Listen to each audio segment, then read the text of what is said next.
4 days కు ముందు 3 బాక్సులు దొరికాయి. ఒకటి పోలీస్ స్టేషన్ ముందు, ఇంకోటి టీకానగర్ పాల్బోట్ దగ్గర, మూడోది కొలతూరు మార్కెట్లో. ఈ మూడిట్లోనూ కామన్ గా ఉన్నది ఈ మాస్క్ మాత్రమే.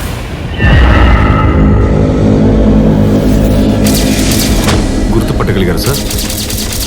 సార్, ఇది అయ్యేటట్టు నాకు అనిపించట్లేదు. శివాని వెంటనే రమ్మని చెప్పండి. ఎవరు సార్ అతను? ఈయన పేరే శివ. ఎంత దారుణమైన ముఖాన్ని కూడా అలా అక్యూట్గా గీసే ఫేషియల్ రీకన్స్ట్రక్షన్ ఆర్టిస్ట్. అది మాత్రమే కాదు, సాల్వ్ చేయలేని కేసులను కూడా క్రైమ్ స్టోరీ రాసిచ్చే రైటరు. శివ రాసిచ్చే రిపోర్ట్లన్నీ నిజానికి దగ్గరగా ఉంటాయి.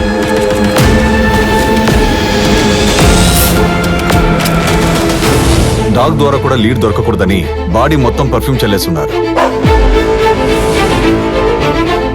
నువ్వు గీసిందే. ఈ అమ్మాయి ముఖం ఏ మిస్సింగ్ కేసు ఫైల్లోనూ ఇంతవరకు మ్యాచే కాలేదు. ఒకవేళ కంప్లైంటే రాని కేసు అయి ఉండొచ్చు కదా సార్.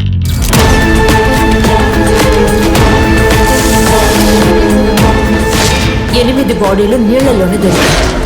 ఏ బాడీలోనూ ఇన్నర్ ఆర్గాన్స్ లేవు, కానీ పాతి పెట్టేటప్పుడు ఆర్గాన్స్ తోనే పాతి పెట్టారు. డెడ్ బాడీస్ ఆర్గన్స్ తో ఏం చేస్తారు?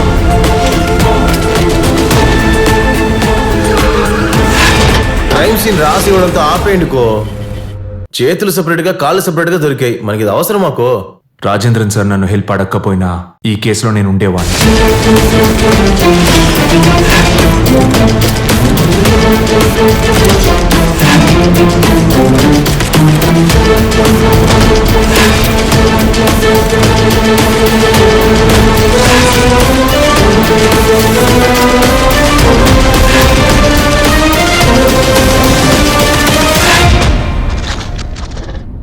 ఒకవేళ ఈ హత్య నేను చేసుంటే తప్పకుండా స్టేషన్ ముందైతే పెట్టేవాడిని కాదు.